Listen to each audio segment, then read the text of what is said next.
자, 조국 장관 얘기 한 가지 하고 넘어가겠습니다. 저희가 이제 조국 장관 관련해서 뭔가 그 실효적인 효과를 보고 있다. 중도 진영, 진보 진영 안에서 민주당에 오지 못하는 표들이 그리로 가고 있다라는 얘기를 하자마자 우리 댓글을 비롯해가지고 막 사방에다가 조국 땅이구나 이래가면서 뭐 갈라치기부터 시작해가면서 조국 장관 욕을 하는 그 댓글들 부대가 총동원이 됐어요. 그만큼 얘들이 무섭다는 겁니다. 근데 그 부대들은 어디서 운영하는 부대인가요? 그 부대들은 저기 건희 언니가 자기가 운영하시는 부대죠. 그래서 그쪽에 극우 유튜버를 비롯한 애들이 조국을 지금 어떻게든 매장시키기 위해서 난리를 치고 있습니다. 근데 이게 안 맥히고 있는 거죠. 조국 장관이 엄청나게 방탄력이 좋으신 분이에요. 지금 웬만한 거 갖고는 흠집이 안 나, 지금. 그러다 보니까 이게 진짜 웃기는 건데, 조국 무능론을 들고 조국 장관을 까기 시작했어요. 조국이 장관으로 있을 때 그러면 뭘 했냐? 잠깐만. 그거 나 어디서 많이 들었어요. 한동훈이랑 윤석열을 왜 그때 처리를 못했냐 이걸로 해갖고 얘네들이 까고 있습니다. 그건 근데 얘네는 너무 논리가 똑같은데 문재인 대통령한테도 똑같은 논리인 거죠. 뭐 했냐? 노무현 대통령한테도 대통령한테 뭐 했냐? 김대중 대통령한테도 대통령한테 뭐 다 했어. 그래서 겁나 살기 좋았어. 그래서 지금 그때 못한 거를 하시겠대잖아. 그럼 그때 못한 거 왜 지금 하려 그래? 그게 욕이 돼?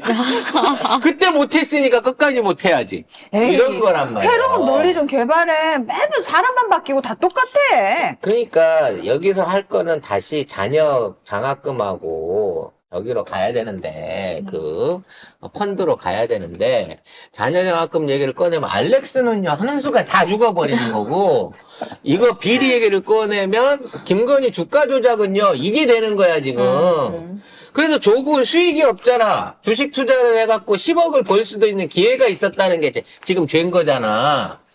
휴지가 돼버렸지만 10억을 벌 수 있는 기회가 있었다는 거에 죄였고 자식이 어찌됐거나 이력서를 조작해가지고 의대를 갔네라고 하는데 거기에 대해서 다 형을 살고 나왔고 다 입학 취소를 당한 조국이잖아. 그래서 그걸 갖고 못 가니까 조국은 무능해라는 논리를 가지고 댓글 부대를 돌리고 있는데 이게 안 맥힌다는 거예요. 그래서 조국 장관이 이재명과 갈라치기 하는 움직임이 있다. 속아선 안 된다라고 먼저 선제적으로 발언을 했습니다. 네, 어제 순천에서 한 말인데요.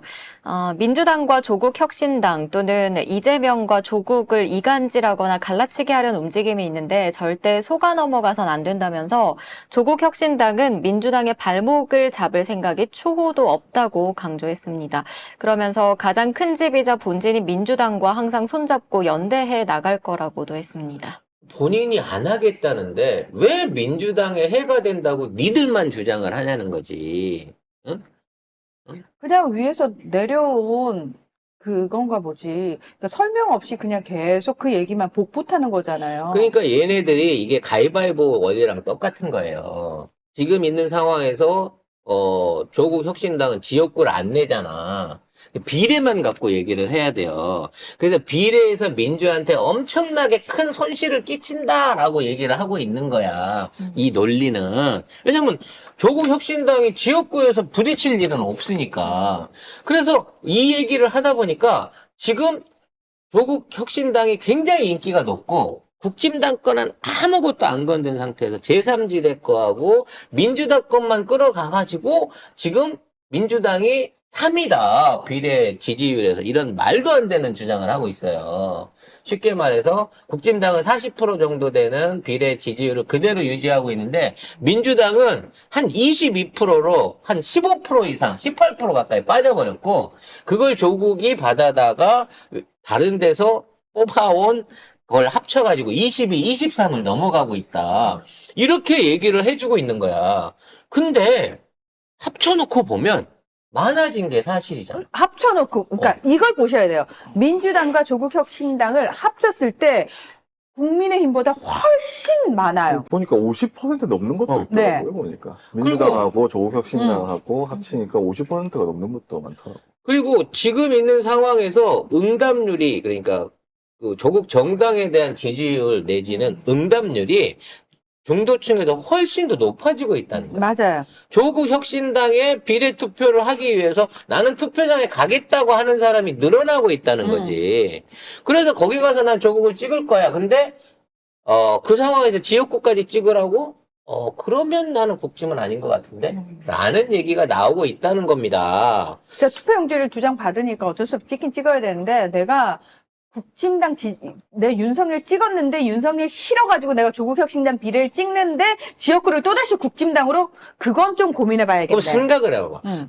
지금 윤석열하고 조국 대표가 대척점에 있는데 어떤 사람이 가서 지역구는 조국 찍고, 아니 지역구는 윤석열 찍고, 비례는 조국을 찍겠어. 그런 사람은 없어요. 일단 투표장에 나간다고 하면 조국을 찍으러 갈 마음이 생겼다라고 하면 지역구는 윤석열이 아닌 민주당을 찍을 가능성이 훨씬 높다는 겁니다. 그래서 이러한 시너지들이 이제 곧 꺼져. 쟤들 15%가 한 개야. 20%가 한 개야. 그러는데 계속해서 늘어나고 있다는 거지. 그렇죠. 결국은 나중에 총량으로 민주진영 안에서의 총량으로 봤을 때 자, 지역구에서 이기는 건 민주당의 오롯한 승리가 되지만 비례에서 이기는 승리를 합쳐가지고 어떻게든 국짐당과 제3지대에 갈 수 있는, 믿을 수 없는 제3지대에 갈 수 있는 것들을 흡수해가지고 50% 이상의 지지율을 우리 쪽에서 끌고 올 수 있다고 치면 그때서야 진짜 200석이라고 하는 목표가 가능해지는 거예요. 기억하시겠지만 민주노동당이 10석인가 얻었을 때가 있었거든요. 그렇죠. 그때 투표율이 진짜 높았대요. 응. 그때의 지지율을 상회하는 지지율이 나올 가능성이 그렇죠. 이번에 높아지고 있다는 겁니다. 그러니까 그때보다 훨씬 많은 투표율을 기록할 가능성이 있다고 지금 그 얘기를 하거든요. 그러니까 일단은 선거는 투표율이 높아야 되잖아요. 우리가 계속 얘기하는 게 투표율을 높여야지 저쪽에서 장난질을 못 친다라고 얘기를 했는데 조국혁신당이 그 투표율을 높이는데 엄청나게 일조를 하고 있는 건 분명한 겁니다. 네, 그래서 지금 자꾸 이제 뭐 조국 편이냐 뭐 아니냐 누구 편이 어딨어 우리가 범민주 오로지 윤석열 정권을 종식시키고 민주당이 수권정당 그리고 원내 다수당이면서 200석 이상의 세력을 거느리고 저들을 저지할 수 있는 목표를 달성하자는 차원에서 우리가 이런 얘기를 하는 거지 편가르기를 하려고 지금 이런 얘기 하는 거 아니에요. 그리고 우리가 누구 찍으라 그랬어? 여러분의 판단대로 찍으시면 되는데 혹시라도 다른 쪽에서 얻어오는 득표 효과가 더 많다는 거야. 민주당에서 간표 효과 있을 수 있겠지. 5%가 됐든 10%가 됐든 50%가 됐든 있을 수 있다고 손치자고. 왜냐면 지금도 민주당에 대해서 저들이 계속해서 악의적인 프레임을 써내고 있으니까. 그래서 민주당에 실망하는 이탈표가 있더라도 그들이 국짐당으로 흘러가지 않게끔 중간에 가물막이를 하고 있는 게 조국 혁신당의 역할이라니까. 그리고 저쪽에서 넘어오는 표들까지도 쓸어담고 있고. 그리고 이거는 분명히 우리 거예요. 자꾸 조국이 문재인 대통령이 심은 첩자고 이재명하고 척을지나 어쩌나 택도 없는 소리 하지 말라고. 시종일관 조국 대표는 이 정치를 시작하기 전부터 민주당과 함께하고 민주당을 위해서 민주당과 같이 가겠다라는 노선을 계속해서 말씀하고 있는 겁니다. 지금하고 김종민이 나 당선시켜주면 돌아갈 거예요 라고 하는 거랑은 차원이 다른 얘기라고. 자, 비난하실 분들은 쭉 비난하시다가 강퇴 받으시고요. 네.